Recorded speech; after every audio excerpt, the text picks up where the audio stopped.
La corruption fait exploser l'UE, la fait trembler sur ses fondations. La crise la plus grave de l'Union européenne depuis des décennies. Politico, le dit Ainsley, dans une grande enquête sortie le 3 décembre, mais en anglais. Ah bah, vous inquiétez pas, j'ai traduit. Mais il n'y a pas la version française. Le titre. Une enquête pour fraude risque de plonger l'Union européenne dans la crise la plus grave depuis des décennies. Je vous cite un premier extrait de cette enquête. Ursula von der Leyen est confrontée au grand défi de l'Union européenne, au plus grand défi en matière de responsabilité publique depuis une génération, alors qu'une enquête pour fraude impliquant 2 personnalités haut placées à Bruxelles pourrait déboucher sur une crise majeure, écrit Politico. 1 an tout juste après le début de son second mandat en tant que présidente de la Commission européenne, l'Allemande, déjà en proie à des questions sur ses engagements en matière de transparence et à des tensions latentes avec le service de l'UE chargé de la politique étrangère, doit maintenant trouver un moyen d'éviter d'être mêlée à un scandale qui remonte à ses premières années à Bruxelles. Et c'est sous son mandat. Alors, elle est confrontée, disent-ils, à des défis majeurs en matière de transparence. Je vous rappelle que les Patriotes, nous avons engagé, avec Maître Guillon, il y a quelques mois, une grande plainte justement pour l'obliger à tout dire. Seul mouvement politique à le faire en France, comme on était déjà les seuls en France comme mouvement politique sur les SMS. Cette plainte suit son cours. Maître Guillon m'a informé cette semaine, elle a passé un cap. On va aller vers le dénouement. Suivons cela. En effet, le 2 décembre, ont été placés en garde à vue l'ancienne chef de la diplomatie européenne et ancienne vice-présidente de la Commission européenne, Federica Mogherini, qui dirigeait cette pseudo-diplomatie européenne jusqu'en 2019. Et depuis 2020, elle est actuellement, vous allez voir, elle vient de démissionner, mais son poste, c'était rectrice du Collège d'Europe. Le Collège d'Europe, c'est la Star Academy des eurocrates, qui forme tous les dirigeants de l'Union européenne, les hauts fonctionnaires, les commissaires, etc. Et en même temps a été mis en garde à vue également, je cite, l'un des plus hauts dirigeants diplomates de l'Union européenne, Stefano Sannino. Politico en parle aussi, je vais vous citer un autre extrait. L'ancienne chef de la diplomatie européenne, Federica Mogherini, l'un des plus hauts diplomates de l'Union, Stefano Sannino, ont été placés en garde à vue à la suite de perquisitions menées par la police belge dans le cadre d'une enquête pour fraude, selon des sources proches du dossier. La police a interpellé 3 suspects, perquisitionné également les locaux du Service européen pour l'action extérieure, le SEAE, et le Collège d'Europe dans le cadre d'une enquête pour corruption présumée liée à la création d'une école de formation diplomatique. Les perquisitions ont eu lieu au SEAE à Bruxelles, dans les bâtiments du Collège d'Europe à Bruges et dans des domiciles privés, selon un communiqué du parquet. Aujourd'hui, Stefano Sannino, il a un très haut poste, il est directeur général des départements Moyen-Orient, Afrique du Nord et Golfe au sein de la Commission européenne. Il y a une 3e garde à vue aussi, un 3e, on n'a pas son nom, mais un 3e qui est responsable aussi du Collège d'Europe, qui est en garde à vue. C'est une affaire gravissime de corruption. Je vous cite un petit extrait qui le montre.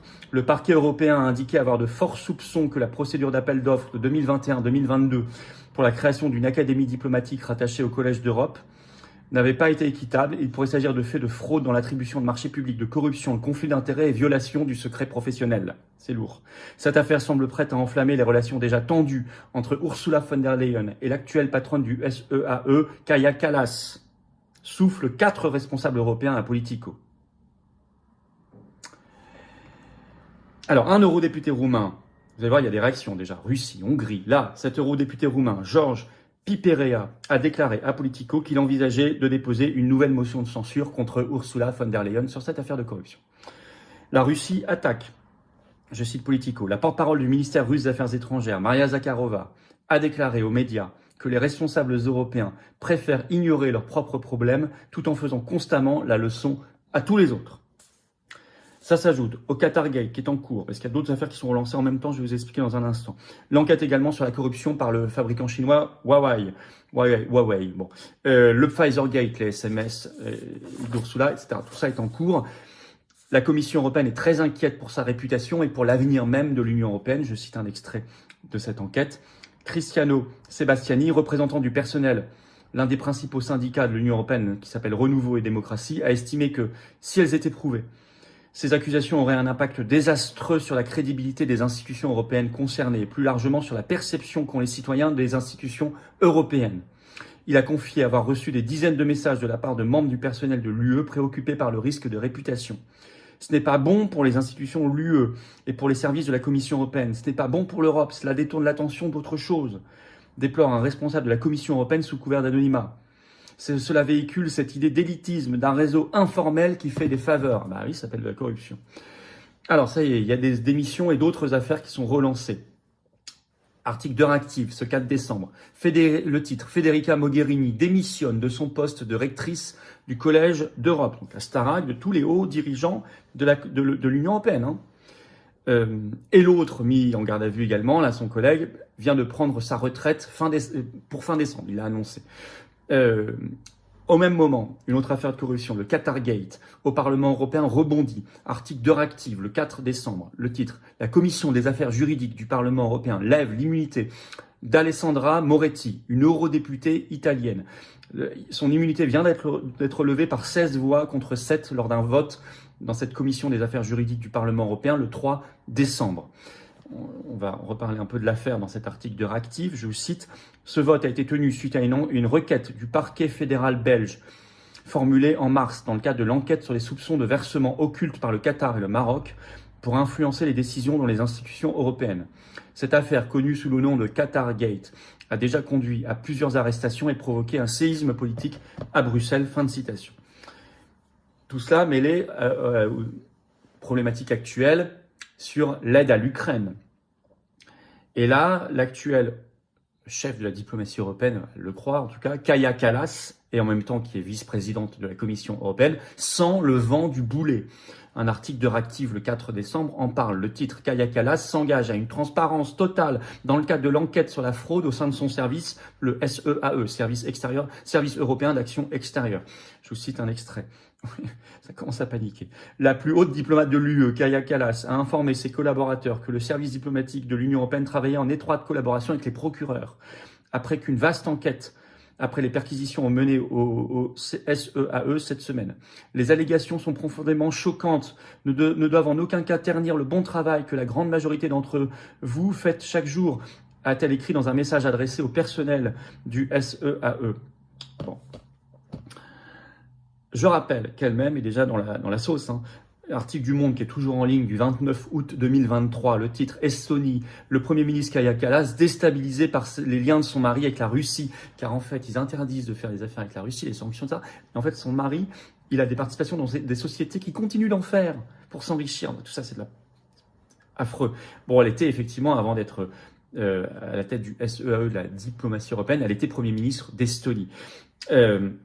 Et actuellement, il y a l'actuel scandale de corruption énorme en Ukraine, avec tous les très très proches de Zelensky qui sont arrêtés ou en fuite, ou qui démissionnent. Alors, ils nous disent sans arrêt, on aide l'Ukraine au nom de nos valeurs communes, hein, c'est l'Union européenne qui dit ça, donc on vient d'apprendre ce qu'étaient leurs valeurs communes. Leurs valeurs communes, c'est la corruption. Voilà. Donc on a là, parce que on sent que l'enquête, elle se rapproche du but. Parce qu'il y a des rétrocommissions sur cette aide à l'Ukraine, tous ces liens, ce SEAE, qu'est-ce qui se passe vraiment? Bon. Alors, vous avez des réactions. Un ministre hongrois, secrétaire d'État à la communication internationale, Zoltán Kovács, qui a réagi sur son compte X ce 2 décembre. Voilà ce qu'il écrit. Ce ministre hongrois souligne que ces arrestations constituent un revers majeur pour la mafia de guerre de l'Union européenne, réseau qui a piloté pendant des années la politique étrangère pro-ukrainienne et belliciste de Bruxelles, écrit-il. Il affirme que l'enquête met au jour des problèmes systémiques au sein de l'appareil politique étrangère de l'Union européenne. Il établit un lien entre cette affaire et les allégations plus larges de pratiques opaques, de réseaux d'initiés, de mainmise idéologique, suggérant des parallèles entre les irrégularités présumées à Bruxelles et les scandales de corruption retentissants en Ukraine. C'est le ministre hongrois sur son compte X. Je rappelle que mon compte X, c'est F-Philippot, comme Instagram, si vous voulez me suivre. Nous avons 1000 fois raison aux patriotes d'avoir déposé la plainte avec Maître Guyon, avocat, contre la Commission européenne et von der Leyen sur le règlement européen du 4 décembre 2024 qui crée l'opacité sur les décisions de l'Union européenne. On veut faire sauter ça. C'est en bonne voie. Nous sommes le seul mouvement politique français à le faire. Tant pis si ça prend de l'argent et du temps, mais c'est comme ça. On parlera d'ailleurs d'autres actions, vous allez voir dans notre direct ce vendredi là à 19h sur cette chaîne. Moi, je vais vous révéler beaucoup de choses. Ce vendredi 5 décembre, soyez là. En même temps, je répondrai à vos questions, on parlera de l'actualité. Tout ça les gêne énormément, c'est l'institution la plus corrompue, c'est normal, elle a énormément de pouvoir, elle brasse énormément d'argent, et il n'y a pas de contre-pouvoir. Donc, cocktail de la corruption. L'Union européenne, l'institution la plus corrompue du monde, il faut la justice, il faut la dégager, et pour dégager l'Union européenne, il faut faire le Frexit. Si la France sort, il n'y a plus d'Union européenne. Vous voyez, les plaintes pragmatiques, l'action, les manifs, tout ce qu'on peut faire, les tracts, les affiches, les élections, et puis le combat politique avec un P majuscule, le Frexit, sortir la France de l'Union européenne, la France libre, briser nos chaînes. C'est constant, c'est cohérent. Merci de partager la vidéo, un petit clic sur le bouton s'abonner à la chaîne en dessous, un clic gratuit. Vous avez juste à cliquer, aidera énormément à un meilleur partage.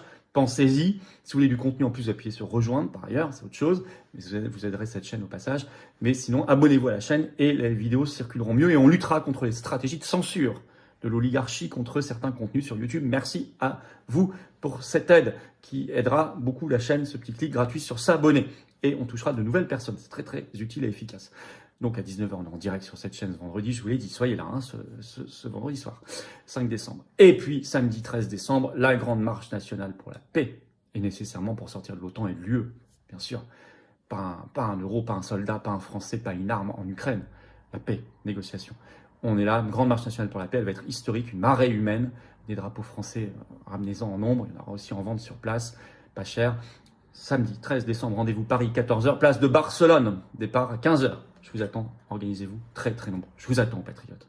Voilà, profitez de cette fin d'année pour défiscaliser avant le 31 décembre minuit, parce que votre compteur fiscal sera alors remis à zéro. Profitez-en maintenant pour défiscaliser massivement en adhérant, en réadhérant, en faisant un don aux patriotes. Au passage, vous avez effectivement 2 tiers de défiscalisation sur chaque adhésion, réadhésion ou don. Profitez-en. Et en plus, surtout, vous rejoignez le plus grand mouvement souverainiste et de résistance de France qui se bat, qui est dans l'action concrète, qui n'a pas un centime de subvention publique pour ce qu'il fait pourtant, mais on est là.